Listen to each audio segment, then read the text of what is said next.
이런 고백을 하는 것을 이제 제가 들은 적이 있었는데 그때 당시에는 정치적인 요인과 경제적인 요인이 복합적으로 작용을 하면서 정권 중간 평가 이 성격을 뚜렷하게 그러니까 띄었던 부분이고 근데 이번에 만약에 정권 중간 평가를 한다면 평가의 항목이 뭐냐 그다음에 가장 중요한 것이 뭐냐 이것이 앞으로의 관전 포인트가 될 것 같은데 이것은 뭐 이제 차차 토론이 되겠습니다만은 이명박 정부 들어서도 여러 가지 쟁점이 있으니까 이 부분들에 대해서 표심이 어떻게 작용을 하느냐에 따라서 이 정권 중간 평가가 선거 결과로 나타날지 안 나타날지 이것이 아마 좀 좌우가 되지 않을까 이 문제는 조금 이따 다시 말씀드리겠습니다. 네. 그러니까 중간 평가 성격을 이제 띠고 있다 이제 그런 말씀이시고 또 한 가지는 이제 정권 안정론보다는 견제론 쪽이 더 여론이 더 높아지고 있다 그런 말씀이신데요.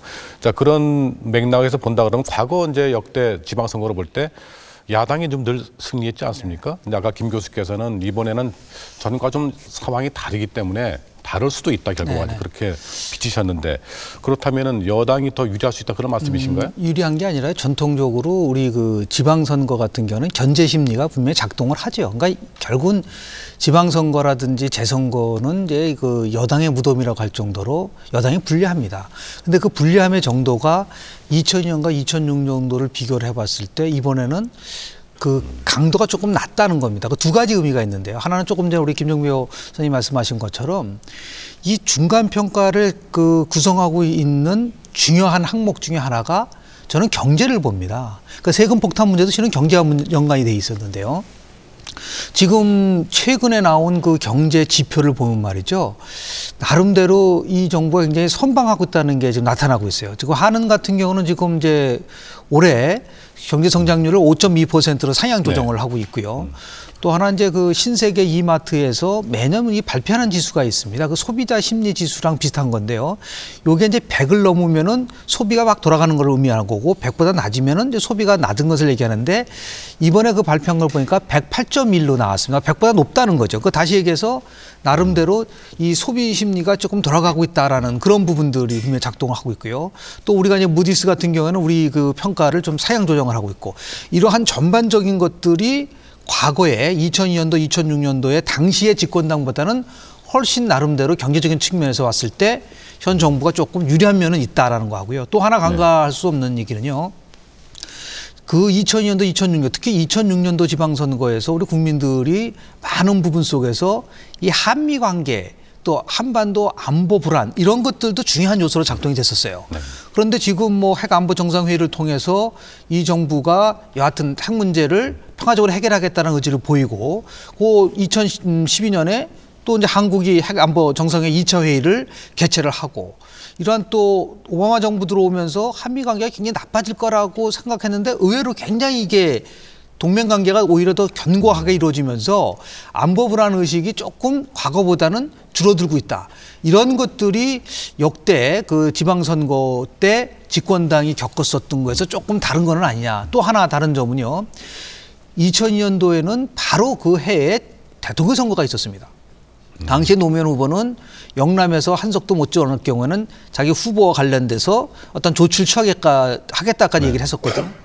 2006년도 지방선거에 당시에 한나라당을 이끈 사람은 박근혜 전 대표였었고 열린우리당을 이끈 사람은 정동영 의장이었어요. 그러니까 차기 유력한 대권 후보가 전면에 나서서 지방선거를 치렀기 때문에 상당히 첨예하게 대립이 됐었고 그럼으로써 지지율이 높아졌습니다. 근데 이번에는 아주 강력한 대권 후보가 전면에 나서서 선거를 이끄는 그런 형상은 또 아니다. 그 말은 뭐냐면 이게 이제 과거처럼 뭐 여야, 보수, 진보 이렇게 아주 갈등의 폭이 증폭될 수 있는 요인이 과거보다는 굉장히 적다. 이것이 이제 그 과거와 다른 그 선거 환경이라고 볼 수가 있겠습니다. 환경으로 볼 때는 지금 여당 쪽이 점수를 좀 더 받을 수 있는 그런 대목이 많다니 그런 말씀이신데 하 의원께서는 어떻게 보십니까? 그건 저는 잘 모르겠습니다만 그러나 이제 말씀하신 그 쟁점이나 선거 이슈라고 하는 게 변하는 거잖아요. 그러니까 말씀하신 시기에는 뭐 안보일 수도 있겠고 경제일 수도 있겠지만 그건 유권자들이 어떤 요구를 하고 있는가에 따라서 그런 이슈나 쟁점은 변화하는 거기 때문에 이번 선거에서 유권자들의 요구가 그런 지점에 있는 것이냐 아니냐 이렇게 저는 봐야 되지 않을까 싶은데요. 그 점에서 최근에 여론조사 결과들도 개발보다는 뭐 이 복지나 이런 쪽에 더 요구가 많다든가 또 최근에 출마 선언한 오세훈 시장 같은 경우에도 교육이나 복지를 주요하게 공약으로 내세웠다든가 이런 것들이 나름 유권자들의 요구가 그런 지점에 있다라고 이제 읽었기 때문에 출마하시는 분들도 그런 요구를 내세우는 걸 테고 네. 앞서 이제 처음 모두의 정책이 실종되고 있다 그러지만 저는 그런 것 같지는 않아요. 그러니까 4대강 이슈나 무상급식 이슈, 뭐 세종시 문제 그리고 조금 약간 수그러들었지만 재개발, 도시 재개발 문제나 이런 것들은 다 이미 이번 지방선거에서 큰 쟁점들이라고 저는 생각이 들고 주요한 정책 이슈들이라고 생각이 들거든요. 이제 그런 점들이 여전히 지금 잠재해 있고 논의가 될 거라고 보여지는데 그런 요구가 이전 선거들에 비해서 변했다고 하는 점들을 오히려 잘 봐야 되지 않을까. 그런 점들이 여야에 유리할지 야야에 유리할지는 봐야겠지만 변한 것만은 맞는 거 아닌가 이런 생각이 듭니다. 보완을 해서 말씀드리면, 그러니까 지금 김영준 교수님께서 이제 평가 주체와 평가 내용 부분에 대해서 이제 나눠서 말씀을 하셨는데 큰 틀에서는 저도 동의를 하거든요. 근데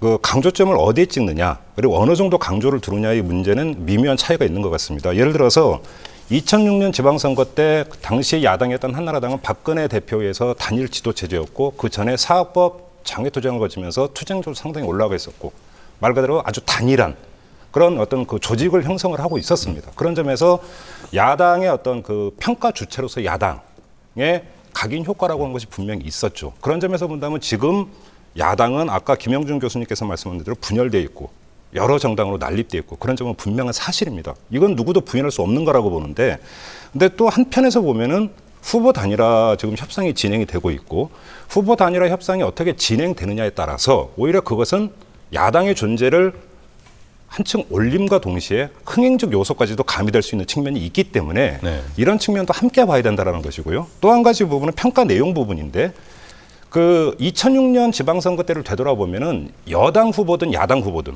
그것이 서울시장 후보든 부산시장 후보든 공약에서 큰 차이가 없었어요. 거의 대부분이 개발 패러다임에 의해서 다 공약을 내걸었고 서울시장 같은 경우도 용산에 뭐 초대형 재개발을 가져가겠다. 뭐 남산에서부터 용산까지 이어지는 뭐 그린벨트를 형성하겠다. 이 녹색축을 형성하겠다. 이런 것들 하면서 여든 야든 똑같이 개발 패러다임에 의해서 공약을 내세웠기 때문에 사실은 대별점이 별로 없었다라는 것이죠. 근데 이번 지방선거 같은 경우는 과거와 좀 다른 게 두 가지가 있는 것 같습니다. 하나는 그 이 무상급식으로 대표될 수 있는 이 지방선거에 있어서의 어떤 선거 이슈의 변화가 한 측면이 있다라고 하는 것이고요. 또 한 가지 부분에서 지금 간과할 수 없는 부분들은 뭐냐면 이번 지방선거는 다른 지방선거와 달리 교육감 선거가 동시에 진행이 된다는 겁니다. 그런 점에서 아까 김영준 교수님께서 말씀하시면서 그러니까 2006년 지방선거 때 어떤 경제적 요인, 저도 거기에 동의를 하거든요. 근데 경제적 요인 못지않게 중요한 어떤 유권자를 사로잡는 것이 바로 교육 문제라는 겁니다. 따라서 이 교육감 선거가 어떤 전선이 형성돼서 어떻게 전개되느냐에 따라서 여야의 지방선거 판세에도 일정하게 영향을 미칠 수 있는 외부적 요인이 형성이 되어 있다는 점, 이런 점을 빼놓고 진단을 하면은 일정하게 단선적인 분석이 나올 수가 있다는 점은 저는 강조해서 말씀드리는 겁니다. 검사님? 예.